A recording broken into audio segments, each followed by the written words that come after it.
Egyptian history is filled with thousands of secrets that have been kept for 1,000 years. They're also famous for their historical rulers. A ruler of this type was born in Egypt in 69 BC and is still practiced today. She is Cleopatra. Despite being such a powerful ruler, why did she commit suicide? In today's video, we'll learn about the much-talked Cleopatra. Cleopatra was born in 69 BC into the Ptolemaic dynasty. The Ptolemaic dynasty originated in Greece. The dynasty traces its origins to Ptolemy I Soter, the ancestor of this dynasty. He was a companion and high official of Wilhelm, Alexander the Great. But later Soter came to Egypt and established his own kingdom. And to this family of Ptolemy XII, Auletes and his wife Cleopatra V Tryphena give birth, the Queen. Cleopatra we are discussing today. Although both of Cleopatra's parents were rulers, when Cleopatra's mother died at 14, Cleopatra's father appointed the younger Cleopatra as his co-ruler. And at such a young age, Cleopatra trained and improved her empire management skills. When Cleopatra's father died in a battle when Cleopatra was 18, Cleopatra and her brother, Ptolemy XIII, ruled Egypt. After assuming the throne, Cleopatra married her brother, Ptolemy XIII. This practice was very common in the Ptolemaic dynasty, and both Cleopatra's mother and father were siblings.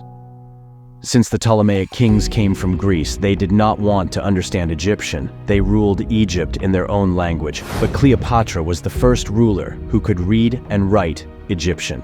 Cleopatra had a keen interest in learning foreign languages other than Egyptian. She also spoke Arabic, Roman, Ethiopian, and Hebrew. Although she was very wise but was greedy for power, she planned to kill her brother or husband Ptolemy XIII to implement her sole rule in Egypt. Despite all this, she proved to be a composite ruler. Egypt suffered from food shortages and droughts during Cleopatra's reign, and she dealt with this huge problem with remarkable skill. As a result, this mysterious woman won the Egyptians' love and trust. Cleopatra deposed her husband as co-ruler and ruled Egypt alone. Cleopatra loved being around and spending time with her wealthy courtiers. She was very curious about anything besides governance and had a good knowledge of any caste. She was very beautiful, and her intelligence made her very attractive. A few years ago, archaeologists found coins with Cleopatra's image. The image suggests Cleopatra had a pointed nose and boyish jawline. She was also a fashion designer and a ruler. She designed her own clothes and wore her own clothes made from Romanian and Egyptian styles. She liked to dress up as goddesses and called herself Isis, the mother god. As with other royal palaces, her palace had spas, parlors, and separate rooms for aristocrats. She is said to have regularly bathed in donkey's milk, which was very expensive at the time, to preserve her youth and maintain her beauty. The rules for making each perfume were memorized by Cleopatra too. And for such a luxurious life, she needed freedom. And this freedom she would only get when he was the sole ruler of Egypt. As she thought only her siblings could remove her from power, she killed all three of them. Cleopatra plotted to assassinate her husband Ptolemy XIII to establish her monopoly. When her husband found out, he took the executor of their estate to war against Cleopatra. Cleopatra knew she could not win a war against her husband, and that is why she fled the country. But Cleopatra never thought of giving up the throne. She was waiting to become Egypt's sole ruler. In the meantime, she met the king of Rome, Julius Caesar, and he was 52 years old at the time. But Cleopatra was only 21 years old, and Julius Caesar fell in love with Cleopatra's attractive looks and intelligence. To Cleopatra, Julius Caesar was just a tool for destroying her own husband. Cleopatra instigated Julius Caesar to invade Egypt after Caesar followed Cleopatra's advice. After invading Egypt, Julius Caesar deposed Cleopatra's husband, King Ptolemy XIII, and made Cleopatra Queen of Egypt. It was during this time that Cleopatra bore Julius Caesar's child. Cleopatra's next child was named Caesarion.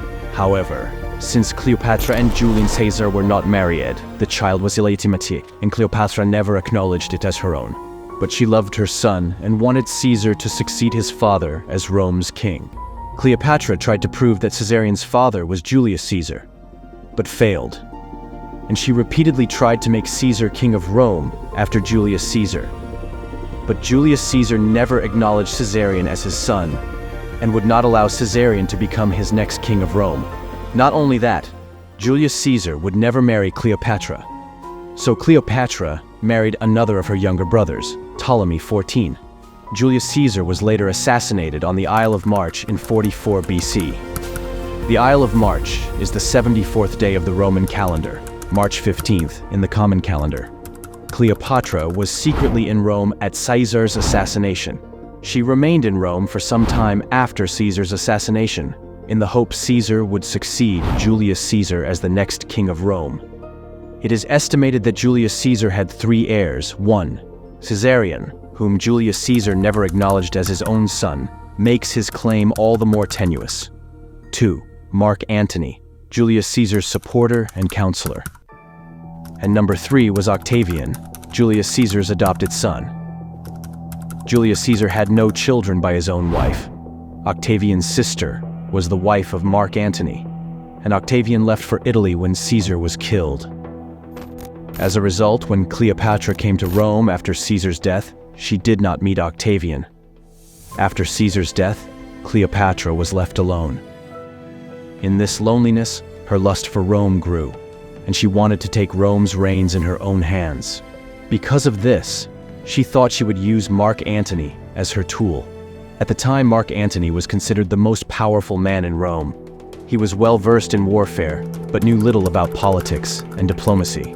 Cleopatra then fell in love with Mark Antony, and historians believe Cleopatra had political motives behind this love affair.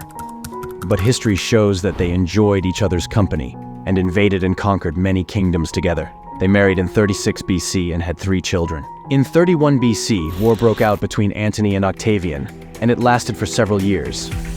Among the reasons behind this war, Octavian wanted to raise an army in Italy, and Antony did not intend to allow it. And how, according to Octavian, Antony fell in love with Cleopatra while he was Octavian's sister's husband, and should have declared Caesarion the next king of Rome.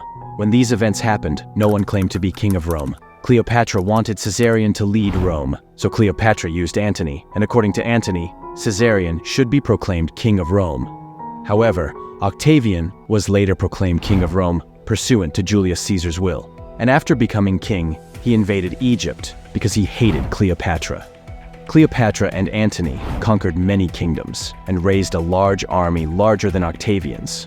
But Octavian's army was stronger and better trained. As a result, Cleopatra's army lost. When Cleopatra feels she can never win against Octavian, she has a mental breakdown. Cleopatra and Mark Antony flee Egypt. Historians debate how Cleopatra died. However, the most compelling theory is that Cleopatra committed suicide and dressed as Isis, the mother god, before committing suicide. The death of Cleopatra was painted by Filippo artist Juan Luna in 1881 based on this opinion. She was 39 years old when she died. Thanks for exploring Cleopatra's story with us. You can join our Mysterious World crew if you like this kind of stuff by hitting subscribe and tapping the bell. Please share your thoughts in the comments, and if you enjoyed it, give us a thumbs up. Let's dig into the secrets. Stay tuned for the next mystery.